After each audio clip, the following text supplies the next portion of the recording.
A Ucrânia fez novos ataques contra a região de Ryazan a fim de atingir a infraestrutura daquela localidade.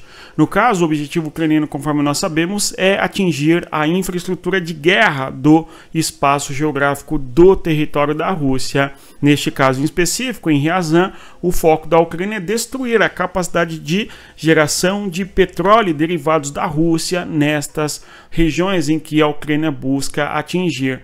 O detalhe e curiosidade é que Ryazan fica numa distância mais ou menos de 500 quilômetros da Ucrânia, quando nós olhamos da distância em linha reta no mapa. Nós temos então, conforme podemos observar, lá no horizonte, o fogaréu sobre o campo petrolífero, e no caso aí o depósito de petróleo, a refinaria em Ryazan, conforme menciono com vocês. Nós temos também, hoje é dia 26, antes de avançarmos, 26 de janeiro de 2025. Nós temos um outro tema importante no âmbito da geopolítica, que é a reeleição pela 7ª vez consecutiva de Lukashenko. Lukashenko está no poder desde os anos 90 e é, sem sombra de dúvida, um importante aliado da Rússia, de modo inclusive que mal existe soberania e imparcialidade nas posições geopolíticas da Bielorrússia. Tanto é que quando nós olhamos a guerra entre Rússia e Ucrânia, um dos frontes de guerra foi a partir do território da Bielorrússia contra o território da Ucrânia, conforme nós observamos lá no começo da guerra. A partir do território de Belarus, houve a invasão pelo norte do território da Ucrânia, quando que as forças militares russas quase chegaram, inclusive, a Kiev. Naquele contexto, inclusive, quando foi oferecido para o governante Zelensky, na época, para que ele saísse da Ucrânia. E a resposta do Zelensky foi de que ele precisava de armas e não de carona.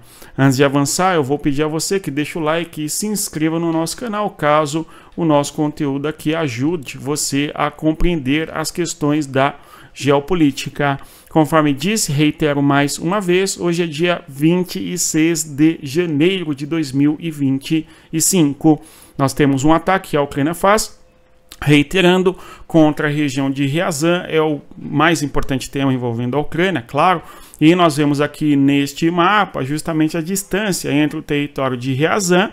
Nós vimos há 2 dias a Ucrânia fez um ataque contra esta região de Ryazan com drones, o objetivo é atingir refinaria petrolífera, e novamente nós temos a Ucrânia buscando atingir refinaria petrolífera nesta localidade, em torno de 550 quilômetros de distância entre o território de Sumy, norte da Ucrânia, e a região de Ryazan. Nós temos que esta localidade de Ryazan também chama atenção porque ela é próxima ao território de Moscou. A distância entre Moscou e Ryazan é em torno de 250 quilômetros e, no caso, desde o norte da Ucrânia até Moscou, uma distância mais ou menos de 500 quilômetros também. Ou seja, a Ucrânia, quando faz ataques contra esta região nordeste do seu território, pode levar também a ataques contra Moscou, conforme nós observamos há alguns dias. Há 2 dias apenas, a Ucrânia fez um ataque bem massivo contra o território russo e buscou atingir Moscou, e naquele contexto, inclusive, há 2 dias nós tivemos os aeroportos na região metropolitana de Moscou deixando de funcionar por algumas horas por conta do perigo de se voar num espaço aéreo onde nós temos drones ucranianos sobrevoando aquela região. E naquele contexto há 2 dias, e agora novamente, nós temos a refinaria na região de Ryazan em chamas, conforme nós podemos observar na fotografia que eu comecei o nosso vídeo. Aliás, e a propósito, nós temos muitos vídeos que circulam pelas redes sociais, pelo Telegram e também por grupos de Telegram e também no X, que acompanham a guerra, enfim, mostrando ali justamente o ataque e o momento em que a região de Ryazan acabou sendo atingida. E aqui eu vou projetar para nós observarmos justamente a região de Ryazan no momento do impacto. Vejamos.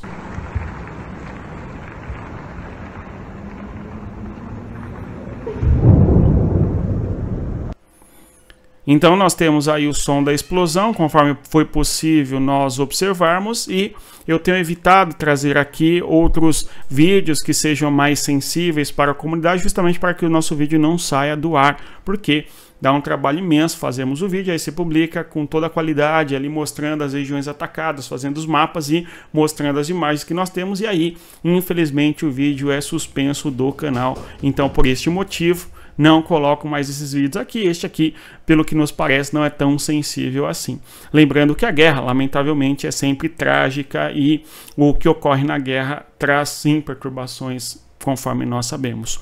Por sua vez, quando nós olhamos o fronte de guerra, nós tivemos que a Rússia lançou pelo menos 72 drones contra o território da Ucrânia em diversos frontes, em diversas regiões. Tanto é que nós temos 50 drones, salvo engano, que foram abatidos pelo sistema de defesa antiaéreo da Ucrânia. Quando olhamos aqui nestas informações que sempre são divulgadas, defesa antiaérea da Ucrânia abate 50 drones. Então, um número bastante expressivo. E é curioso que enquanto a Rússia lança os drones contra o território ucraniano, busca atingir diversas regiões, atinge vários alvos militares, mas também acaba, infelizmente, tendo as repercussões negativas quando afeta ali alvos civis. Um número muito grande de drones contra a Ucrânia todos os dias e, consequentemente, e infelizmente, repita-se, os alvos civis. Aliás, no Telegram do Zelensky, se você não acompanha o Telegram, você está perdendo sem dúvida um meio de ter acesso à informação em fonte primária.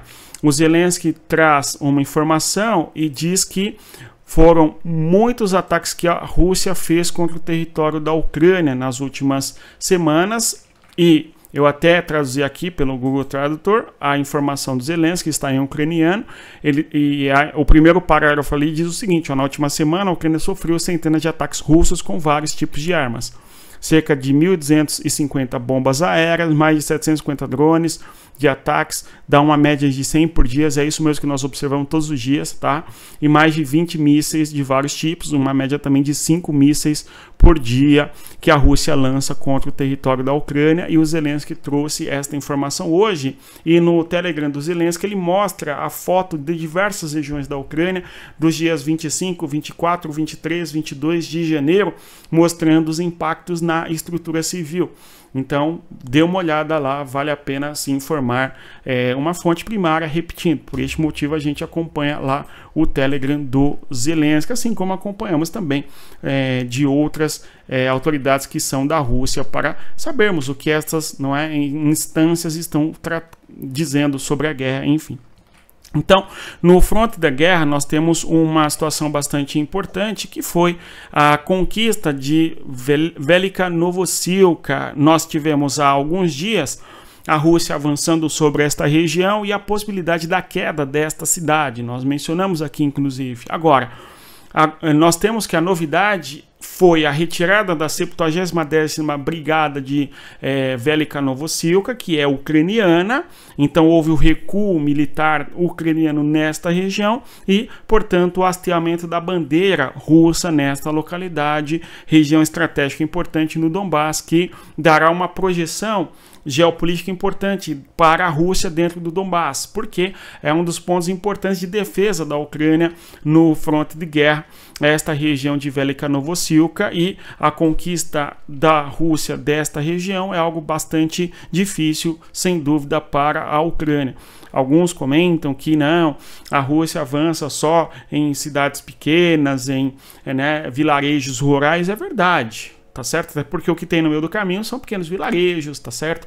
Entretanto, no fronte de guerra, cidades importantes como Vuhledar, ou mesmo ainda cidades como Shevchenko, são conquistadas, e a gente menciona aqui que para lá não são apenas vilarejos, são cidades, muitas delas estratégicas importantes, e uma delas é esta que cai hoje, aí, dia 26 de janeiro de 2021.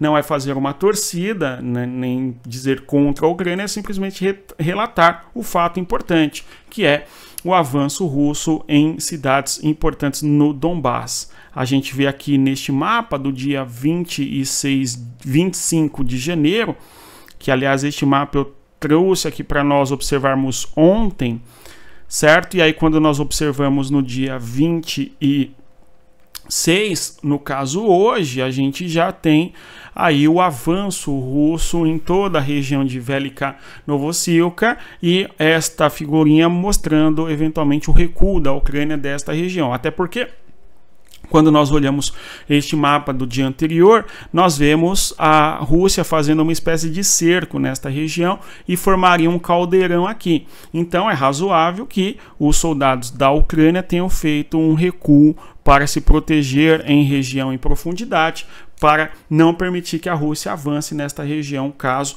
haja esta possibilidade. Do contrário, a Ucrânia vai recuar, tá certo? Até onde for possível e, eventualmente, muito se fala aí, a Ucrânia fará uma contraofensiva até o final do inverno no hemisfério norte, ou coisa do gênero, vamos acompanhar, mas vamos acompanhar também sob a torcida para que haja, evidentemente, a paz na região.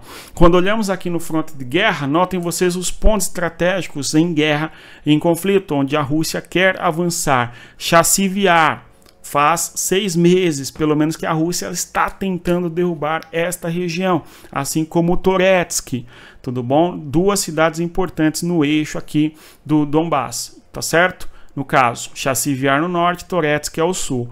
Há 6 meses nós começamos a falar desta realidade, da Rússia chegando nas margens das regiões de Toretsky e Chassivyar. Só que hoje nós temos a Rússia dominando boa parte desses espaços geográficos importantes de resistência do avanço russo. Nós vimos ao longo desse tempo todo, inclusive, a queda da região de Selidov, a queda da região de Kurahov, e hoje nós estamos tratando aqui da queda da região de Velika Novosilka, tá? E a queda também há alguns dias de Shevchenko, nós falamos aqui. Agora nós temos a Rússia pressionando, conforme nós sabemos, Pokrovsky. E Pokrovsky, a batalha aí não vai ser fácil para a Rússia, entretanto, a Rússia pretende destruir e avançar. Conforme eu já mencionei com vocês aqui há alguns dias, que uma das táticas da Rússia é moer e avançar. Moer e avançar, tanto é que o avanço russo se dá muito sobre ruínas, infelizmente. Nós temos a destruição significativa de toda a estrutura urbana desse espaço que a Rússia acaba conquistando. E o avanço russo se dá também à base de um custo muito alto de perdas de soldados no fronte de guerra. Então são muitos os soldados que a Rússia acaba perdendo quando avança nos espaços geográficos que a Ucrânia, por sua vez, resiste a essa tentativa russa de avançar, etc. Tudo bem?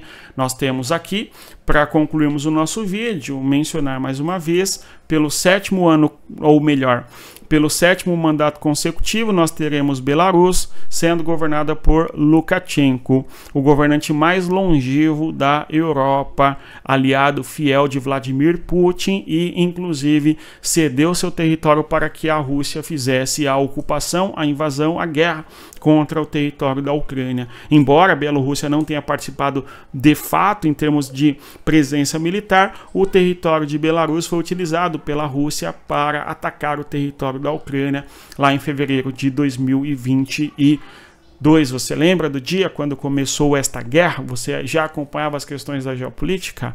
Aliás, fará 3 anos completos a guerra agora no próximo dia 22, em fevereiro. Nós vamos tentar fazer uma análise histórica sobre isso na forma de um curso. Você tem um interesse também? Escreva aqui nos comentários como que seria esse seu interesse. Dê uma olhada no nosso canal, divulgue o nosso conteúdo às pessoas que gostam de geopolítica. No mais é isso. Se você chegou até aqui, agradeço a presença, reitero para que deixe o like, se inscreva no nosso canal e divulgue o nosso conteúdo às pessoas que gostam de geopolítica. Até mais, respeite a geografia. Tchau, pessoal.